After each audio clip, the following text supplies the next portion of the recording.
keeping with our role here of incredible heroes that are hostages, I have to give a shout out to Matan Angrest, another hostage, specifically because 2 days after his release, he attended and spoke at the funeral of Captain Daniel Perez, who died in the battle, in a brave battle that they all had. They were all in the same tank with Itaichen, who's unfortunately his body is still in Gaza. And it was the same unit, the same tank, and Daniel was the captain, and he fell. And I know his parents, I know his father very well, Rabbi Doron Perez, who did an amazing work trying to get his son out. And then he was told by the IDF that he had fallen. They had a funeral for him with what was left.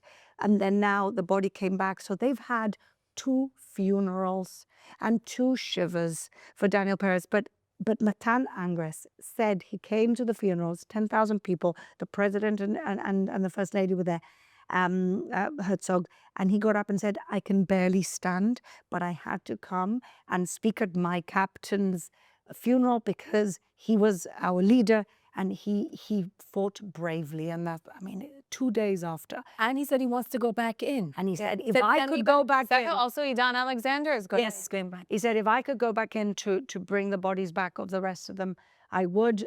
Like I said, imagine 2 days after your release, 10,000 people. You can barely, he said, I can barely stand. You could see it in his face. Yeah. He could barely stand. But he was there. That is the resilience of Israel. That is the love. This is a country of love. However you want to portray us, this is the country that is held together by those bonds of love and resilience.